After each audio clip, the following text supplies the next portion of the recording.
Everything is always bigger in the Wiregrass when Friday night rolls around. In Dothan, the expectations are never small. The Wolves have built a reputation for playing physical, fast, fearless, and now, under head coach Jed Kennedy, they're looking to take the next step in one of Alabama's toughest classifications. Coach Kennedy's built a culture of physicality, toughness, and playing the right way. His foundation has been set. He has talent coming back, and belief inside that locker room has never been stronger. The road will not be easy, as that region is loaded, one of the most loaded regions in all of 6A, but that's the exact challenge this Dothan Wolves program embraces. Tonight, we will go inside the Dothan Wolves football program to highlight 2026, to talk about expectation, players, and the season ahead. So y'all don't go anywhere. Get your popcorn ready because this is the Powerhouse Sports inside the program with the Dothan Wolves.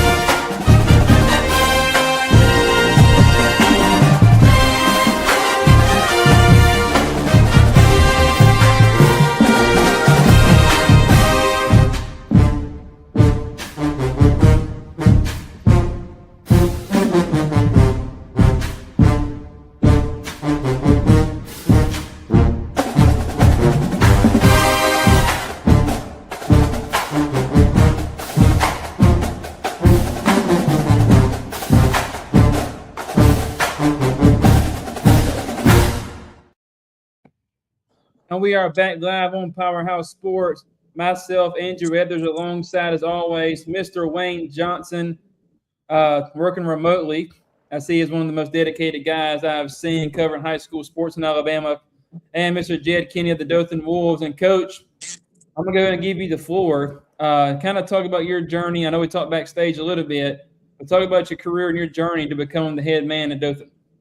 Yeah, entering my 19th season as a head coach overall, and it's crazy. You spend your career kind of working the ladder up. It seems like I'm coming back down the ladder. Almost done this 20 years, but really coached all over the country. Spent some time in Florida. Most of my time had been in Wisconsin, and 8 years ago I moved down to become the assistant head coach, defensive coordinator at Enterprise High School, and work under Rick Darlington, who's a good friend of mine. And after 3 years, he chose to go back to Florida, and the job opened up at Dothan, and they had reached out to me, and it's kind of had some other opportunities, but my heart drew me to Dothan, and it's been a challenge. They had let the previous staff go, and like you talked about in the intro, we play in what we feel is one of the toughest regions in the state of Alabama, regardless of classification, and it's a challenge, but we certainly love it.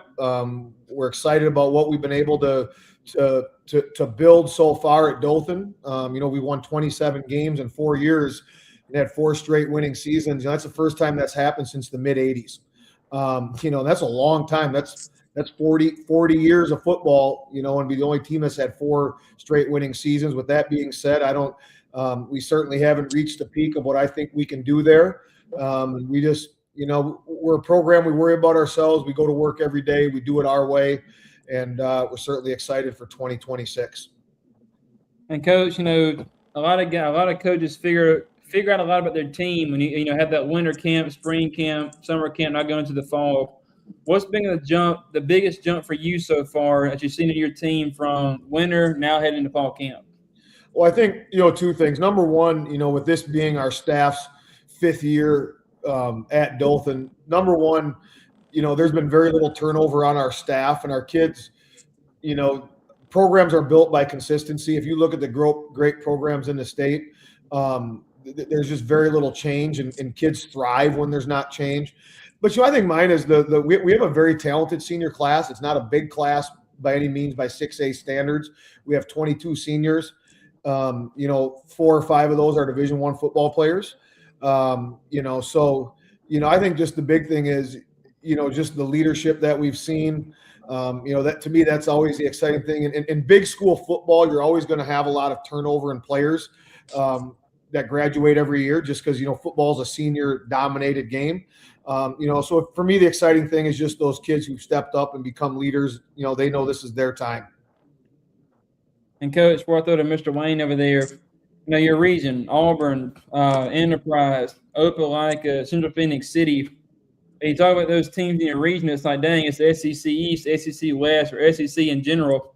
But you also have a tough non-region schedule as well, and you never shied away from it as you've been at Dothan.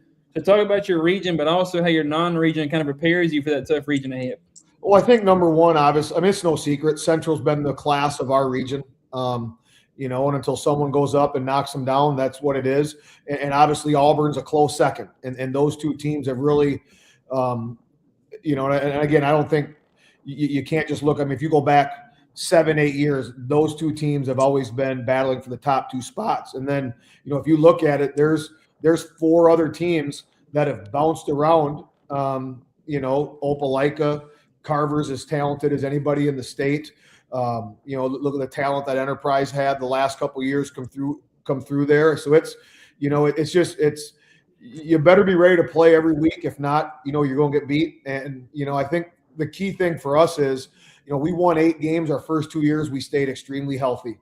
The last 2 years we've been the walking wounded, 5-6 games in. And I think that, a key for us is going to be, I think if we stay healthy, we're a dang good football team. This is as much speed as we've had since we've been there.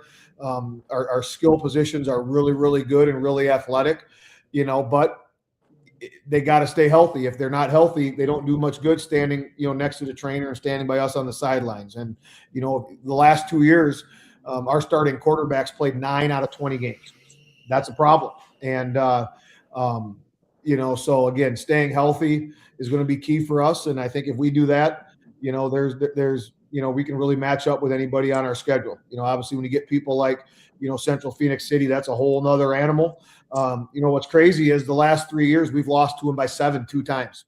The problem is the third year we got beat by 50. It's just they've just got players all over the place. But we try to run a system that allows us to be competitive. Dothan High School is always going to have running backs, and we've got them. We run the football, I think, as much and as well as anybody in the state, the big school classifications. And, we made some changes defensively on our staff this year and are excited about that. So a lot of things that make us excited down here in the Wiregrass over in the Circle City for this year. And obviously August 21st going to be here before we know it. Good, Mr. Wayne. Oh, he might be froze. I think he's frozen. But, Coach, I'll ask you another one. We get him squared away on his end. And you talk about, your non-region. You talk about some of your talent you have. I know there's a lot of guys that the state of Alabama already knows. Talk about them just a little bit, and also some guys that made the biggest jump that the state should know at the end of 2026. Yeah, I think the big one, when we talk about our non-region schedule is we went out and got Panama. We're playing 3 teams out of Florida. We've really struggled to find non-region games. I think part of that is the physical brand of football we play and, the unique offense that we run. People don't want to have to prepare for it. So we went out and got Panama City Bay. I think number one, that's a natural rivalry. They're an hour south of us. So that's, they were 9-2 last year. They got great skill players. They got 3 Division I offensive linemen. So that'll be a tough test out of the gates. Then we go over and play Rickards out of Tallahassee, and anyone knows people in Tallahassee, there's going to be athletes all over the place. They got a kid that's top 5 in the country. I think he runs a 10-2 in the 100. And then we're playing Crestview, which is unique. Enterprise is playing them also. Their quarterback's going to Wake Forest. So they're very, very talented. So, the problem is you really can't be too picky when it comes to non-region games because it's harder than heck to find a game to start with. You talk about players on our roster. The big one is a King Hall, number 1 player in the state, been pretty much offered by everybody in the country. He's currently a Miami commit. We've got a kid by the name of Daniel George, who I think is going to have just a monster year for us. He's got a couple group of 4 offers. He's a 10-700 kid. Jordan Bigham's at linebacker. He's a returning starter. Kerry Gatlin at nickel.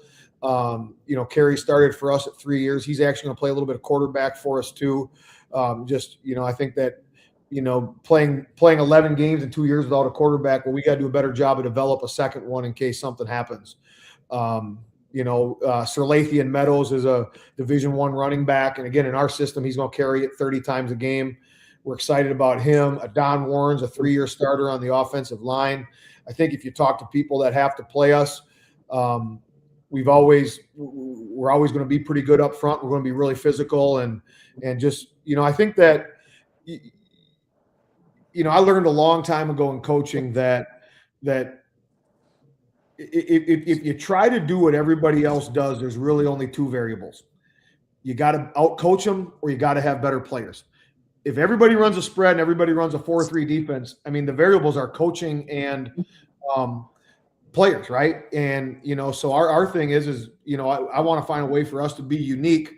And for us, that's running the single wing, where it's we're the only big school that does it. And people talk about how hard it is to prepare for. So, we kind of use that as advantage, for us. I mean, what's crazy is, people talk about, getting kids ready for college. I mean, we've had 5 or 6 Division I kids the last couple of years playing offense. We've been second in the state scoring 2 out of the last 3 years, and ultimately when it comes down to it, that's our job. Put our kids in a position to be successful and put up points offensively. And we've been able to do that. And our goal this year, we'll play better defense. And again, looking forward to the challenges in our region. And for everybody watching, and whether you're a Dothan Wolves fan, Citronelle Wildcat, it don't matter. Y'all like and share, comment below. If you have a question for Coach, or you just want to tell him you're watching, let us know and put your comment on the screen. But Mr. Wayne, over to you. Coach, thank you for taking time out with us tonight, away from your family and everything. Dothan's always got one of the most talented office or rosters in the state. How do you keep everyone focused on the process and not the expectations? Well, I think, obviously it's getting tougher, right? It's Yeah. It's you adapt or die, right? And, I tell our kids all the time, the number one way to get recruited is to be on the field. The number 2 way to get recruited is to be on a good football team, because, we can say what we want. There's only so many resources colleges have to go to schools, and they're going to, are they going to go to a team that's winning, 6, 7, 8 games, and go to a team that's winning 0, 1, or 2 games? That's just the reality of it, right? And I think that, we just, our program philosophy is me, you, us team. And I think the thing that we say is, you are important. Me is a part of our equation here. Just as a player, we've got to get to where we care about other people as much as you care about ourselves. And, knock on wood, we haven't had many kids leave our program. And part of that's where we are down here. We have, our roster is built with Dothan kids. Like I said, Wayne, it's getting tougher. But again, we've got great kids. They work hard. Our parents believe in the program that we have for our kids. And, again, it's really, really hard to look out for other people other than yourself in 2026, because all you got to do is turn on social media and it's promote myself, promote myself, promote myself. Absolutely. How's the quarterback competition or the development gone this offseason? Well, we've got 2 of them, and number 1, we moved we had a kid who started at corner as a sophomore for us. His name's Jaden Ruffin, very, very talented. If you start in our region as a sophomore on a good football team, you're talented. So we moved him over. But like I explained earlier, when you play a physical brand of football, you better have some backups, and we haven't done a very good job of doing that. So we took our nickel, our outside linebacker, Kerry Gatlin, who will be a 3-year starter for us. He's been taking snaps there too. So we've got 2 really good players that we feel confident to put in there. But both those kids are also going to have to play some defense for us. We've got a sophomore, Cedric Tyson, who is crazy, crazy talented, throws the ball good, awesome with the ball in his hands, running it. It's just, as a sophomore right now at 15 years old, is he ready to take a snap against Central Phoenix City or Auburn? Probably not. But our job is, we got 3 or 4 weeks to get him ready if he's got to do that. So really got 3 kids that we're excited about at that position. Well, that kind of answers my next question. I was going to ask you what, young players have earned, a bigger role this year. Yeah, Other than the ones you named, I guess. We're going to be young on defense. We only start 3 seniors over there. King Hall at King Hall at corner. He's one of the best players in the country. Jordan Bigham's at linebacker, and Kerry Gatlin at outside backer. Every other kid over there is a junior with one sophomore. So, we're excited about that. We got a whole new defensive staff. We hired Jimmy Tyson. He coached at Tallahassee Lincoln. What's crazy, I reached out to 3 or 4 people and said, hey, if you had a chance to hire a defensive coordinator, who would it be? And all 3 people non-associated in the Panhandle gave me this guy's name. And, the kids at Lincoln are very similar to the kids that we have. I went and watched him coach a playoff game. He didn't even know I was there. When I left, I said, I got to do everything I can do to get that guy. We were able to hire Tyler Dawkins back from Opelika. He coached for me when I first took over this job. He is an unbelievable coach. He's our special teams coordinator. Kahari McReynolds coached for me 3 years ago. We got him to come back. And then Jeremy Garner to coach defensive line for us. So we've got a whole new staff on that side of the ball. And, the guys last year worked hard. I just thought we needed a change there. Offensively, we start a sophomore tight end, a big kid, Tucker Pruitt. We got a guard that's kind of come out of nowhere, had an unbelievable offseason. Grady Reynolds, 6'6", 245 pounds. He's going to be probably our next big O-line prospect we have come through here. So, again, those are just some of the guys, but we've got a lot there, but those are ones that just kind of stick out. That's nice. Defensively, what do you want Dothan to be known for this year? Well, I think we need to be multiple. We need to play fast, and I want to bring a lot of pressure. And we've been a 3-man front our first 4 years here. I've been an odd front guy most of my career, and we've made the switch to a 4-down front. And what. If you watch Coach Tyson, if we run 5 plays, we're going to look defensively. We're going to look different defensively all 5 snaps. So want to change our presentation and get after people. And there's times, we look like we're bringing 8 people. We only bring 3. There's times it looks like we're bringing 3 and we bring 8. So again, I just think that that's what we have to be. We've got to be aggressive. We've got to create turnovers. Our first 2 years here, we created tons of turnovers. The last 2 years, we just haven't done it. And we've got to find a way to create more turnovers. And again, I think, with the direction we're going defensively, schematically, that's the first place I wanted to start as the leader of this program. Thank you. And Coach, we have a coach question on the screen. Again, if you're watching and you got a question for Coach Kennedy, please put it in the comments. We'll try to put it on here. But first, Wiregrass Pickham's checking in. Great job within the Wiregrass region, the job that they do. But Coach Cantrell Tyson, Coach, wants to know what's the worst excuse someone has given to cancel a game. I think he's trying to give you a hint. Well, there's a guy I know that's a defensive coordinator right now. I think he might be at Highland Home. But we had a game scheduled, and I called him for 3 weeks every Monday and said, are we on?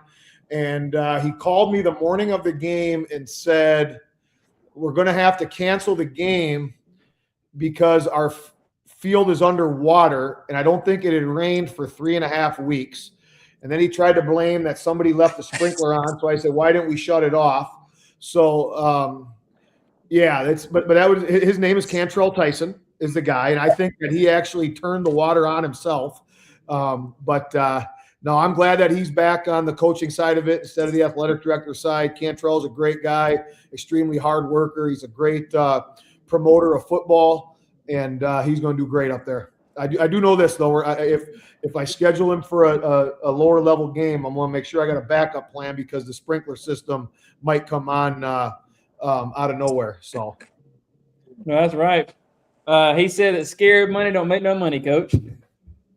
But well, our money wasn't scared in Dothan. I can promise you that. But you talk about we talked about your team. Your coaching staff. Every good coach has great coaches around him. Who are some of those coaches around you that make you a better coach? Well, I think, first of all, I'm going to talk about offensively. And I always tell people, if they ever come to our practice, I want them to have to ask, who is Coach Kennedy? Because everybody is coaching equally. This is not my program. This is our program. And I tell our kids and coaches, if you ever hear me say my or me, I want you to call me out on that because I think that's what makes football such a unique sport. You cannot do it by yourself. You have to have great people around you. And, offensively, we've really had very minimal staff changes in going into our 5th year. Justin Jones is our offensive coordinator, assistant head coach. He coached with us at Enterprise, came over. He coaches our backs. Jackson Hanson, he was with us at Enterprise. He comes over. He's entering his 5th season. And people may know his daddy, Buck Hanson, the longtime offensive line coach at Enterprise. Jackson Hanson is one of the best offensive line coaches in the state, without a doubt. John Bizuns, we have 2 offensive line coaches. John's going into his 5th season also. Me and him were college teammates. He was a head coach down at Florida. I was able to, so you look at 4 coaches right there, including myself, that have been together for 5 years at Dothan coaching offensive football. And we just hired Kevin Schultz as our quarterback coach. He was at Eufaula.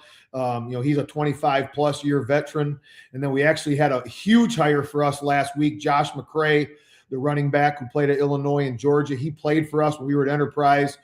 He's going to be a behavior specialist for us, and then coach running backs. And I think anytime you have anybody like that can relate to our kids and go through the same situation, that's him. And defensively, I already talked about those guys. Jimmy Tyson, just a phenomenal.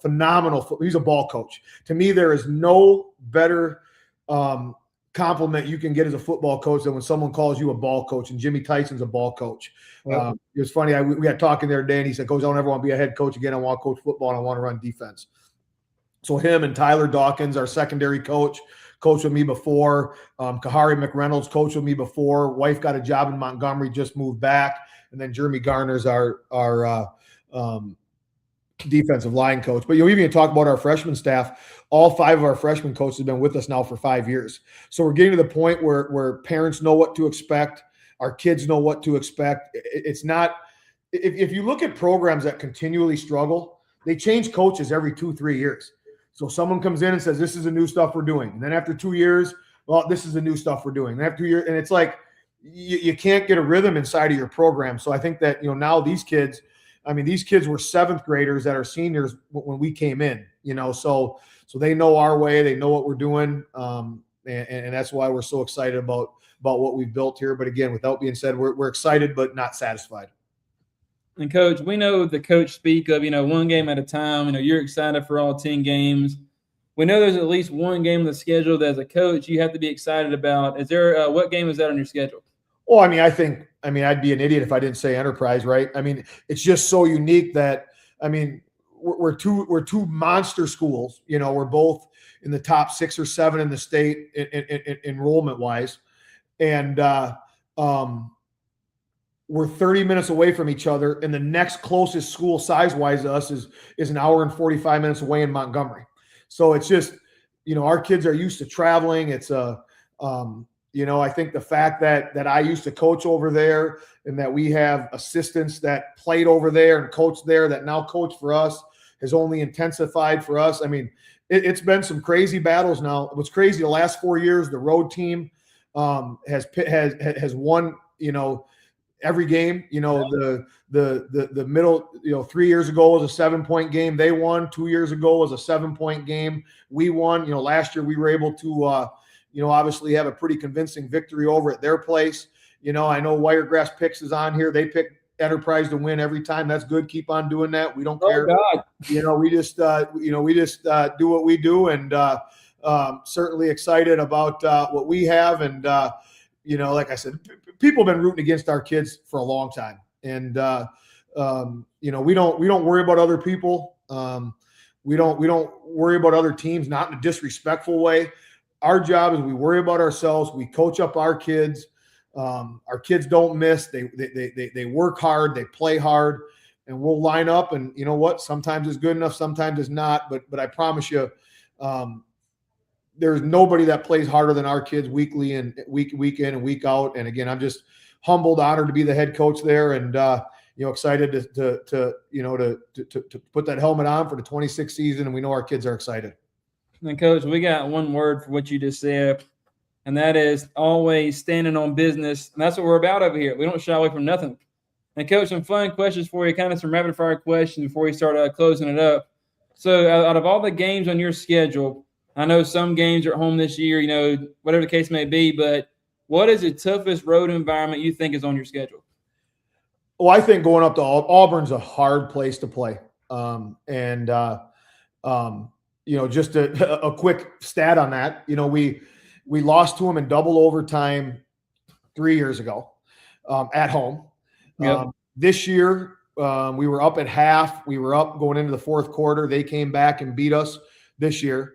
I think both times we played up there the last 4 years, I think we've been down 35 midway through the third quarter. I have great respect for Coach Etheridge. I think he's a great coach.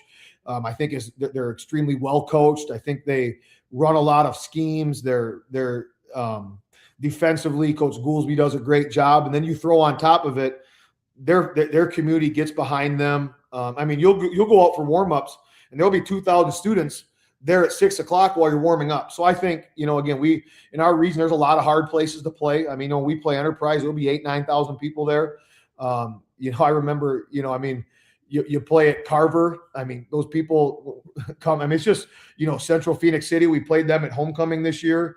It's just, there's a lot of places that are really, really hard to play in our region. But, I think, if you can get yourself to win some football games, right, make yourself, a playoff team, those things only make you better, right, down the road. So. And Coach, obviously not NIL, because we're going to that subject here. We'll be on here for 2 hours. But if you could steal one rule from college football, what would it be?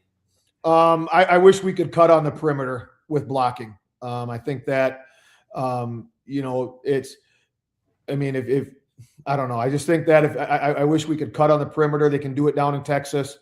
So I think that's, it's, you look at some of these people that we play and, they send a 6'3", 230-pound linebacker off the edge, and we're asking a 150-pound running back to stick up there and pass pro to block him. That's a tough matchup. Now, if you can go cut him at his waist like they do in college, it's a whole nother ball game. So that's one thing I wish that maybe we would look at. But, I look at things this way, guys. There's a lot smarter people than me out there. I don't try to get caught up into, what rules we should have, what rules we don't have. Because ultimately, when it comes down to it, I don't know if too many people really care what Jed Kennedy has to say about those things anyways.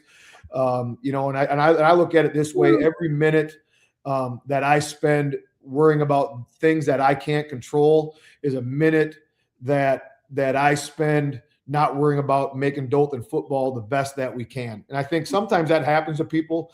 They spend all this time worrying about things that you have no control over. And, every time you do that, you're wasting time not developing your kids. And, I know that, I listen to all this stuff, and man, high school football is in a crazy, crazy time right now. And, I know that some people are more vocal about it than others.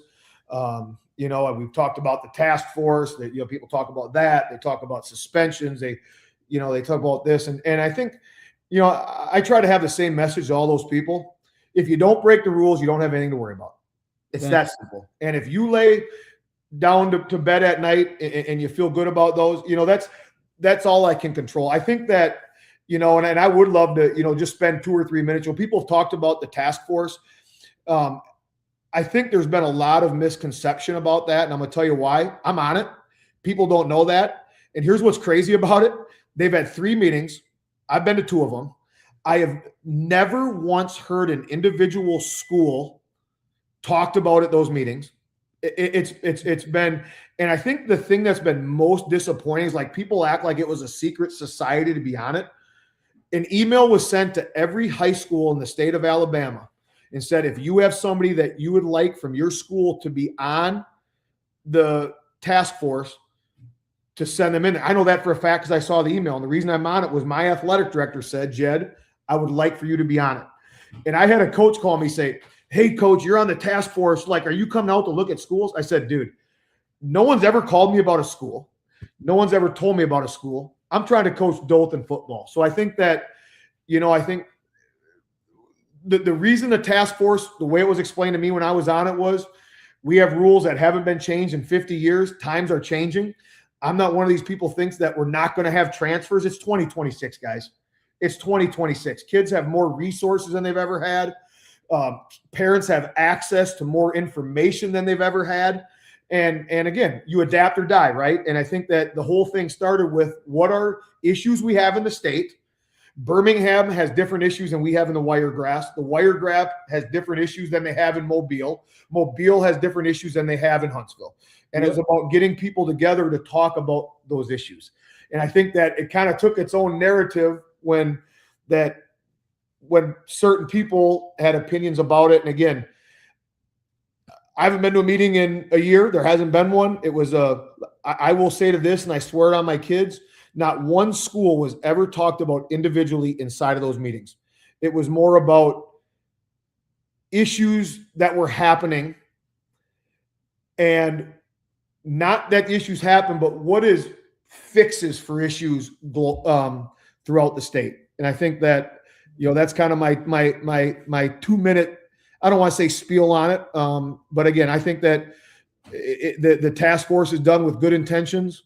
Like I'll give you an example, right? Now they're having us tag, and again, this isn't a Dothan thing, this is a state thing, any transfers you have, right? And that whole thought process came from, it's 2026 and there's going to be movement among high schools. I think we all know that and can agree on that. Oh, yeah. But what is the number that's the common threshold of, okay, let's not talk 6A because I'm in there, okay? What is the common threshold for 3A a year of transfers that nobody has that. All everybody has right now is emotions and rumors, right? And I think that is the one way to collect data and say, hey, at this classification in this sport, 90% of the schools have this amount of transfers. And we don't really have that number. So I think by tagging transfers, we're going to come up with numbers so we can come up with thresholds of this is what a realistic number is. And I don't know what that number is. We don't get them and we don't lose them. So we're probably a bad team to talk about or school to talk about with that. But that's just my kind of thoughts on that. And again, that's just Jed's thoughts. I'm going to tell you, you have some clarity. And I think, and Mr. Wayne kind of agree with you. You can provide some clarity exactly what the task force does and doesn't do. I know there's been a lot of things on Twitter talking about, the task force is here and looking at certain schools. So, well, like, here's my thing. I can tell you this much. If they would say, hey, coach, part of this task force is I want you to look at information and go investigate schools, I would have said, goodbye, good night. I'm worried about Dothan football. I have no reason to lie about it. I think if you asked anybody one thing about Jed, I'm brutally honest, whether people like it or not. It's just, it's been more about where we're at in high school football, or high school sports, I should say, issues we have, what are fixes that we can get through it. And again, there's people in there that gave opinions of fixes and never got to that point. But, like I said, I'm one of those people where you can't complain about things if you don't want to be a part of the solution with getting things fixed. And I think one thing that we can all agree on is a lot of the transfers are done the right way. Family has the resources, wants to move, and wants to go to another school that they think makes it a better situation for them. And they make a bona fide move, and that happens. But I think the 10% is growing. I mean, we've had people text our kids. We can do this, this, this. You come on campus, we can talk to you. That's a problem. That is not what high school football is all about. Now, if I have a player from our team that they think they can go to school B because it's better for them, you know what? I want them, if I care about kids, I want them to go to the best situation for them. But when they're enticed by people from programs, that's a problem. That, in my opinion, that's a problem. If it happens organically, I don't think anybody, if a family wants to sell their house and go buy another house, who am I to tell them not to do that? Right. But again, now if another school is calling them and making it happen and get on campus so we can show you our stuff, that's where some of us have a problem. That's where I have a problem. I don't want to speak for other people. And I will say, I know we're running over time just a little bit, but we'll close up here.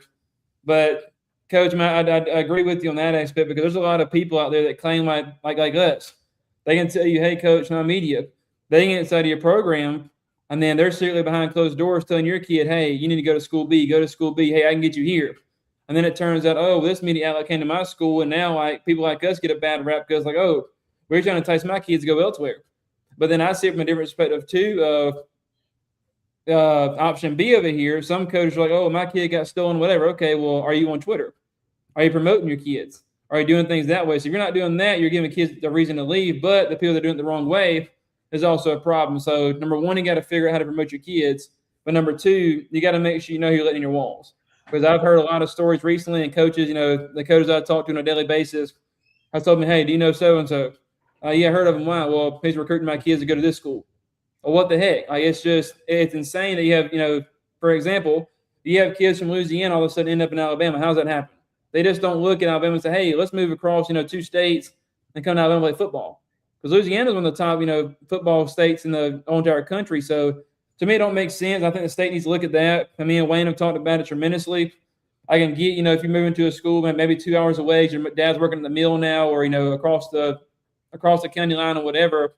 When you have kids moving in and you're, targeting schools that have done it the right way, it's a problem. And the schools that are doing it the wrong way are still not getting punishment for what they're doing, and that's a huge issue too.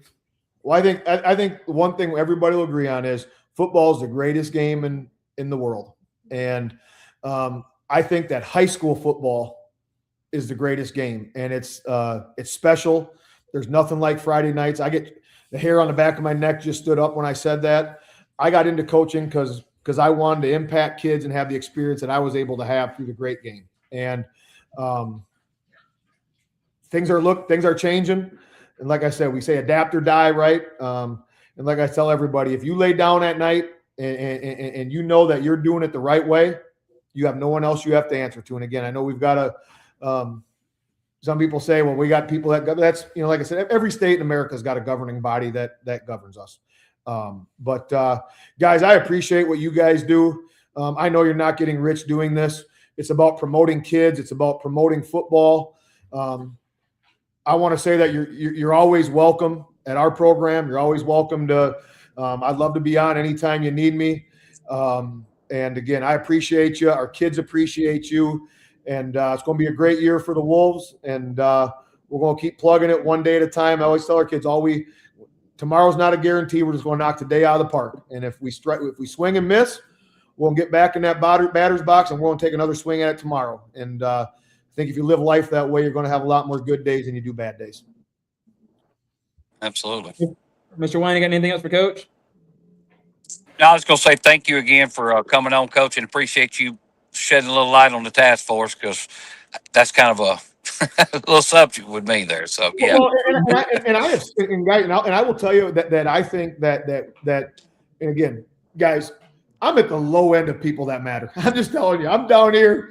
I coach football. I go home, watch my daughter golf a little bit, and I go back and coach football and let the dog out in between every now and then. And I'm glad that I have a wife and 2 beautiful daughters that understand the great things about this game and let me do that. But I think we probably didn't do a good enough job from the start. When I say we, when you're a part of something, you say we, explaining what that task force was about, what it wasn't about. Again, investigations has never been a part of it. It was about looking at rules, coming up with new rules that fit where we're at right now. And again, there's people that are going to make those decisions, and I'm just going to keep teaching our kids to be tough and physical and lining up in that single wing and running off tackle power and making sure we send a few blitzes at Enterprise when we do, just for Stan. You got to. Well, the good thing is he'll let me know about it if we do. So, without a doubt, he'll let everybody know. We miss you, Stan. And Coach, we appreciate you for joining us here on this what's today, Monday night. I know it's a busy time for you. I know obviously family time is not a lot right now as you prepare for the season. We appreciate you spending time with us. We will have you back on soon, maybe Enterprise in Dothan week, maybe before that. But we enjoyed talking to you. You're one of the smartest coaches in the state as far as how football goes, and we enjoyed our time with you tonight, so thank you for joining us. Thanks for having me, and go Wolves. If everybody watching, y'all do not go away, because when we come back in about 30 seconds, we'll be joined by the Citronelle Wildcats head football coach, Jason Rowell, right after this.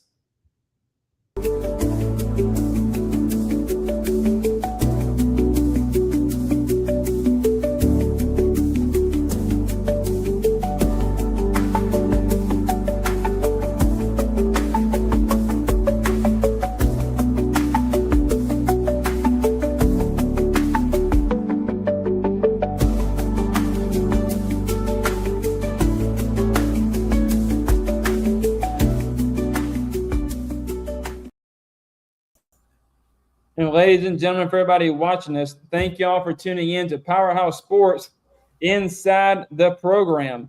And tonight, in the heart of Mobile County, there's a program that takes pride in always doing things the right way. The Citronelle Wildcats have built their identity on toughness, discipline, and relentless effort. Every August brings new hope, new leaders, and another opportunity to prove that they belong not just locally, but among the state's best. Now, with Jason Rowell being here a couple of years under the helm, the Wildcats are embracing a new chapter, one built on accountability, physical football, and a belief that Friday nights in Citronelle can once again become something special. The road ahead will not be easy in a tough region, but inside that locker room, expectations aren't measured by outside opinions. They're measured by the standard the Wildcats set for themselves. And tonight, we're going to take you to South Alabama's most proud football, one of South Alabama's most proud football traditions, because right now we're going to take you inside the program of Coach Rowell and his Citronelle Wildcats.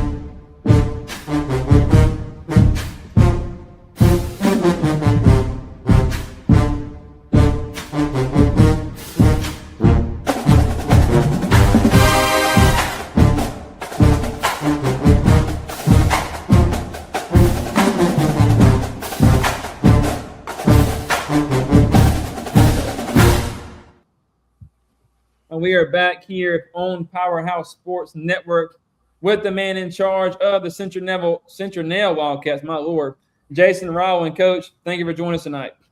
Hey, guys. Thank y'all for having me. Wayne, Andrew, appreciate all you guys do for high school sports. Yes, sir. And, Coach, before we get started, kind of introduce yourself and tell the folks watching that will watch your journey to become the head coach of Citronelle. Plans all together wasn't to ever get into really – high school football and coaching was, trying to go through, get a business degree and ended up swapping over to social science and subbing. And Coach Ashley Johnson, this coached all around the Wiregrass and South Alabama, talked me into helping the defensive line in 2004 at Citronelle. And, I guess you can say the rest is history. And so I've had stops along the way at Satsuma High School, Leroy High School, Jackson High School, head coaching stints at Chickasaw High School in Luverne, and now Citronelle, which, I played for Ronnie Massey at Citronelle in the late 90s. And Coach Massey is a legend around here and won 117 games in 17 seasons. And, some big shoes to fill. But more importantly, he tried to make good husbands and fathers and leaders of the community more than football players. And, Coach, since taking over, I can tell the hype around Citronelle has been phenomenal. Me and you talk, often about trying to come down there and see the great things going on at Citronelle. It's a field house. You see this beautiful stadium behind us. Let's talk about that community, man. Y'all have tremendous community support. I think Citronelle is probably one of the most underrated programs in the South because, obviously there's been some struggles in the past about, wins and losses, but that community shows up every Friday night. The stands are packed. So just talk about your community and the exciting things going on there at Citronelle with the football program.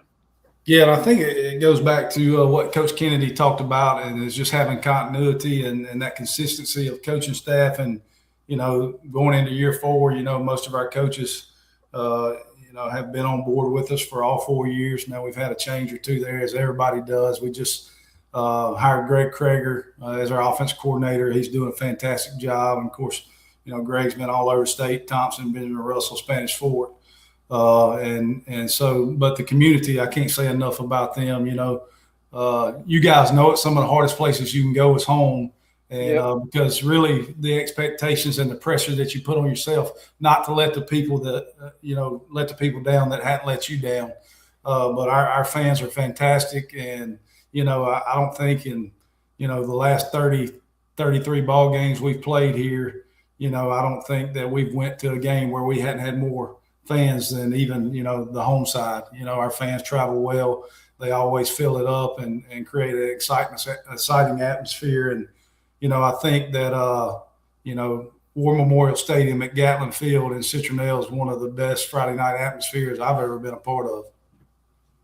And Coach, you mentioned year 4. What's one thing you focused on when you took the job at Citronelle? What's one thing you focused on that had to be done in order to kind of change it towards your culture per se? Number one was creating a toughness in the weight room. When we went there, I think there was 63 kids in the program, and I think 7 of those kids benched over 200 pounds. And so, the weight room had been neglected. So that was one of the main focuses was, as far as culture is creating that buy-in and that toughness in the weight room. And then, Coach, spring, summer, fall camp's one of the best times of the year because pads are coming on. You're only a couple of weeks away from those Friday night lights. So, what position group has made the biggest jump from winter now heading to fall camp? I would say probably our defensive line. We got some returners there that's played quite a few snaps, and some of those guys that kind of grew into their roles. Marquise Hughes, Trace Flott, Anthony Snow, Cohen White. Those guys have all played a lot of snaps, but man, they just seem to challenge each other, and they keep getting better. They have a toughness and an edge about them every time they step on the field, and it's not fun playing against those guys, but I think it's going to make our offensive line better. But just seeing those guys compete day in and day out, and the juice that they bring to practice, kind of gets you excited. And Coach, Kobe Weaver offers from Arkansas and South Alabama, UAB. I know I've seen highlights of him. He's going to be a huge factor for Citronelle. Kind of talk about him a little bit, but also some new faces that the state might not know just yet, but will by the end of 2026. Oh, yeah, Kobe has kind of been a staple. He'll be a junior this year and started, quite a few games as a freshman for us, so he's got a lot of experience. He's one of those players that you try to get him in space, you try to get him in mismatches offensively, and then, of course, defensively. In 5A last year, he was one of the top defensive backs in the state with 7 interceptions and only playing about 65% of the snaps back there. So he's a guy that's always around the football, but he's a tremendously hard worker in the weight room. And anytime you ride by our practice field or game field, Saturday, Sunday, anytime we're off, he's a kid that may be on the field getting extra reps and extra work. And those things show up. I know his granddad tells him all the time, you work in front of nobody so you can shine in front of everybody. Yep. And, that's one thing that he does well. Some other guys, newcomers, I feel like, Javarius Coleman, our running back, he was a freshman last year, be a sophomore. Ran for right at 700 yards as a ninth grader last year. And, I think he is another weapon in the arsenal. Jacob Knight, another great kid. Ryan Richardson, that's a receiver that's stepped up. And then if you move to the defensive side of the ball, you got CC Noyd, who's going to be a 4-year starter back there. That's played a lot of snaps. That plays, kind of is a general of our secondary and gets us lined up. Sometimes he tries to do everybody else's job, but he just wants to win. He's a relentless competitor. And then, of course, you got Tim Rivers, that's in the box. That's our anchor in there. That's going to be a 3-year starter. He's got over 300 tackles the last 2 years. And has been a great player for us. So we're looking for big things from him this year. Now, Mr. Wayne, over to you. Coach, first of all, it's a pleasure to meet you. Thank you for being on the show tonight. Yes, sir. My pleasure. Yes, sir. What's been the buy-in? I guess my first question this all season by your team. How's the buy-in been? I was telling, a bunch of people the other day, and we have media days in Mobile, that this is probably one of the hardest working groups in the weight room that we've had. And, we've had a really good summer.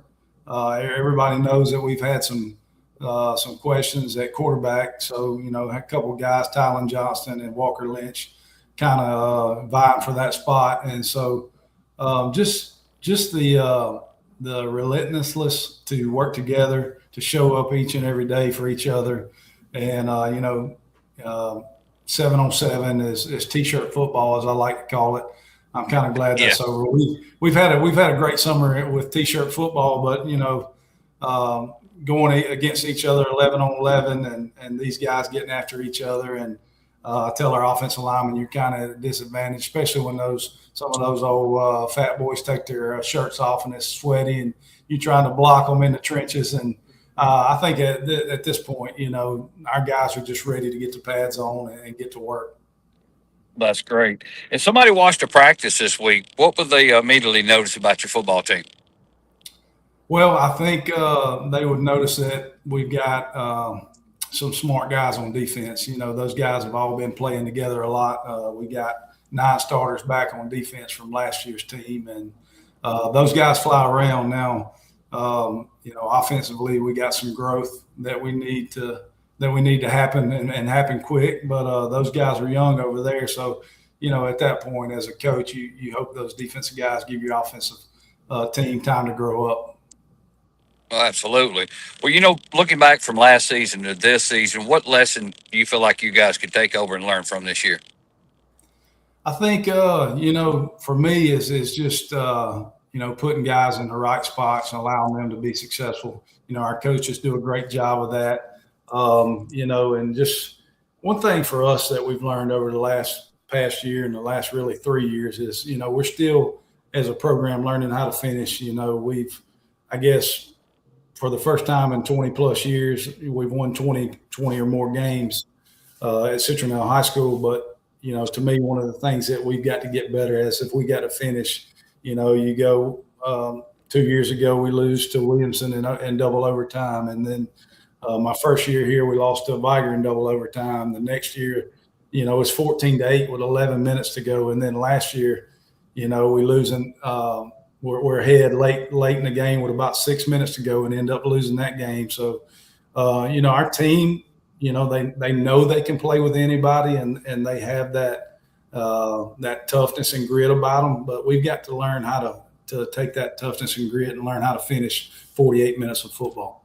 Absolutely.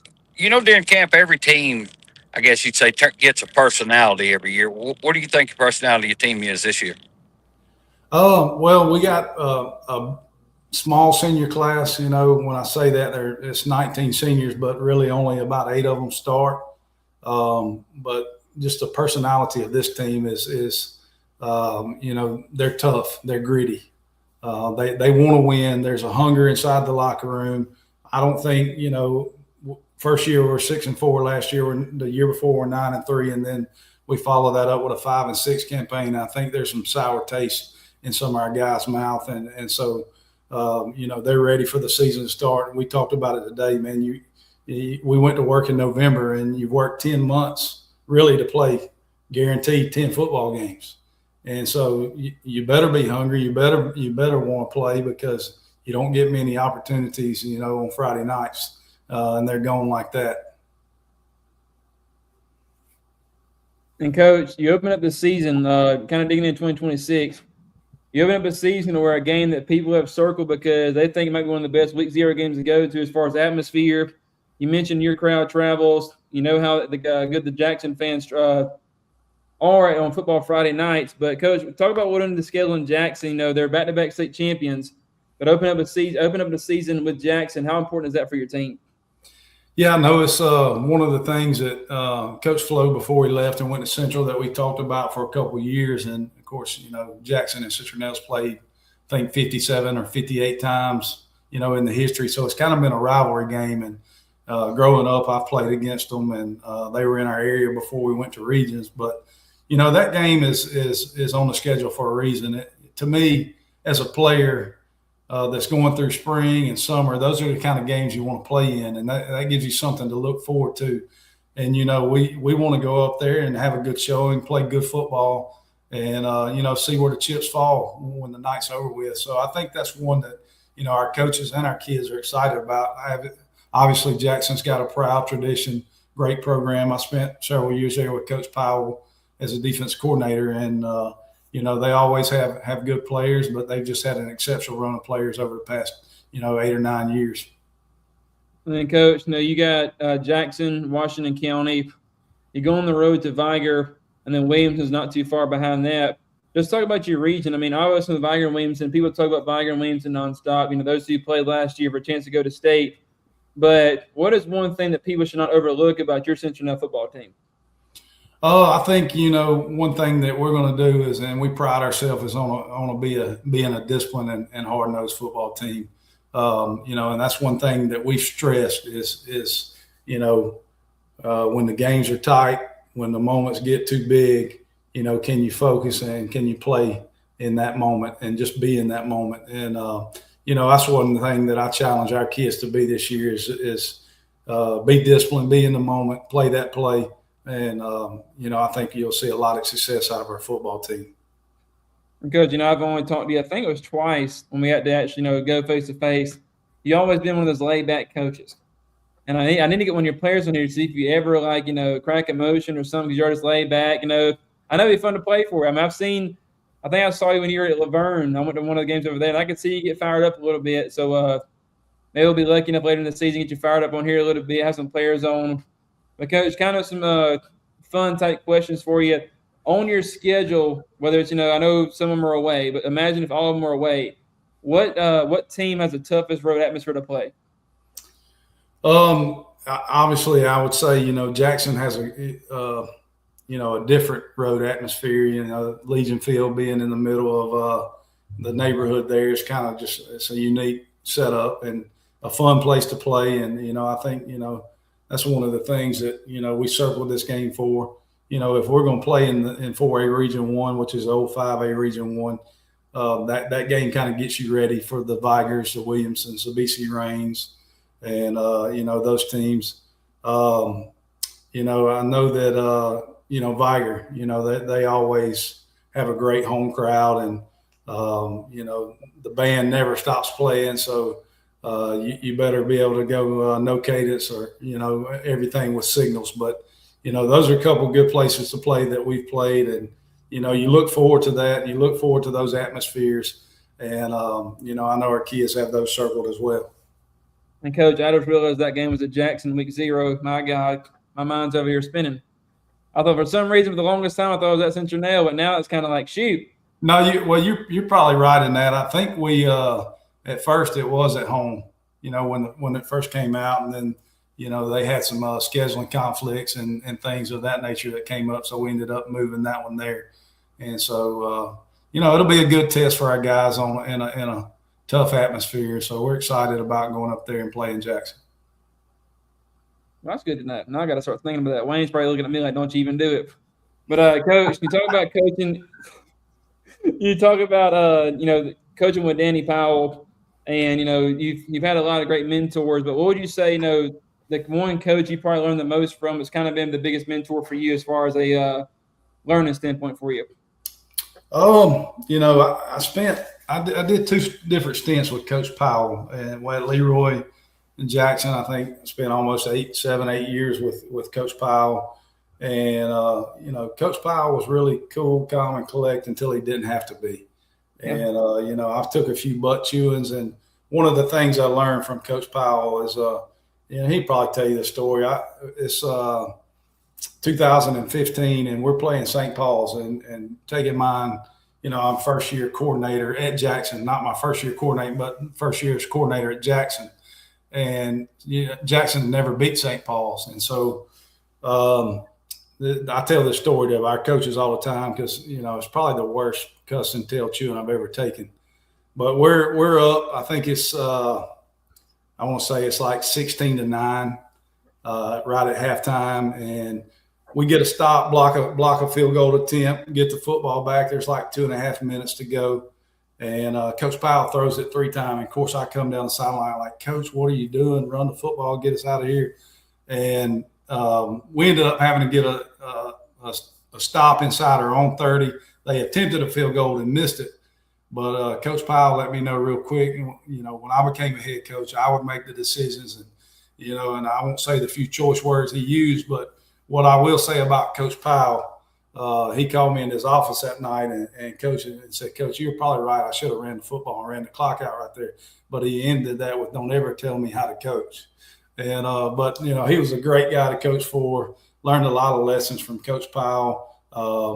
He was one of the things he told me that stuck with me, and he knew I wanted to be a head coach, and he said there was a catch-22 to building a program. He said you can't keep players until you win, and you can't win until you keep players. And I never really asked him what that meant to him, but I really knew what it meant. And that's always stuck with me. And so that's one of the things going back to your question, Wayne, is, how do you get buy-in? Is, our players know we love them. They know we care for them. We're going to push them to we got, several kids with multiple offers. That hadn't been done in a long time in Citronelle. We got Eli Owens that's prepping at Florida, playing with the Gators right now, and finished third in the spring game for tackles. And so I think it's a great time to be a Citronelle Wildcat. It's a great time to be here. We're about to finish up in the next 60 days on a $2.5 million field house project. And so our kids are going to have everything they need, but most importantly, they got coaches that love them, that care about them, that's going to push them to be great men on and off the field. And we're going to challenge them with that. And I'm going to tell you something. My first time, I haven't really traveled around the Mobile area much. When I was working down there, and I was telling myself, hey, I got to go to a store in Citronelle. And me driving from Theodore, I'm driving. And I'm driving and driving and driving. I said, my God, we're at Citronelle. And, buddy, I'm going to tell you, when you get to Citronelle, because there's that one gas station on the left, and that's it. And you look up there, and the school's in your right, and I'm like, what in the world? I had no idea how far Citronelle was from Mobile until you get there. And you're in the woods for a long time. Yeah, those back roads can be quite tedious and time-consuming. Coach, we talked about the atmosphere. We talked about your players. We talked about the program. I want you to finish a sentence for you. Nobody is talking enough about what within your program? I would say just the culture and the growth that we have, and how we're a family. I know our kids, I say this all the time, and very seldom do you get to coach programs that do. And when we've won state titles or been semifinal runs. But, when you see one or two of our kids, you may see 8 or 9, they're always together. It's a brotherhood. They got each other's back. And you guys, as well as I know, that on a Friday night, the best teams don't always win. But those teams that stick together and play together, they're tough to play against. And I think that's what you're going to see with our kids. They're going to fight like crap, for lack of better terms. We're on live, so they're going to fight like hell for each other. And that's one thing I'm proud of. Our kids are going to take up for each other. They're going to fight for each other, and they're going to play for one another. And Coach, I'm going to throw to Mr. Wayne here to start closing this thing up. But, we asked a couple of coaches this. We kind of asked some coaches yesterday. We were over there for the media day in Covenant County. And, we don't have to go into detail about it. But, it was a talking point at Mobile County Media Days. You might have been asked this question. I have no idea. But, there's a turning point in high school football. And we all have our opinions about what NIL could do in the state of Alabama. We could, we have our opinions about the my school, my choice. But in my opinion, schools at Citronelle could suffer to an extent because sometimes, even though you're a big program, sometimes the rural big programs, couldn't compete with such and such. But it's kind of like a 1 minute, 2 minute thing. What would be your opinion on the way the state of Alabama's direction is as far as high school football goes? Well, I think you hit it on the head. Your rural big schools don't have the commerce that some of your inner city or your more populated programs have. And so that can make things tough. NIL's coming sooner or later. Everybody knows that. When that'll be, I don't know. But, I think the most cautious thing that has to be used is how it's regulated. It's got to be where it is name, image, likeness, and not pay for play. And I think, as we've seen with colleges, ruin college football because it's not NIL, it's pay for play. And, if you had stipulations and rules that governed it and you did it the right way, I think it could be a good thing.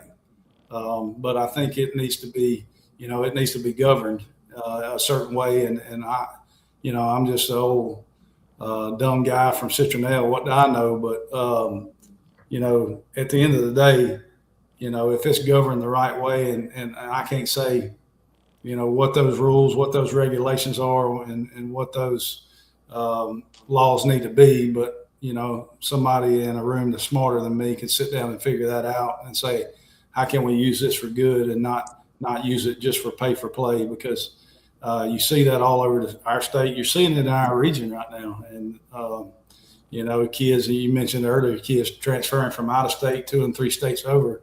That's not just a coincidence.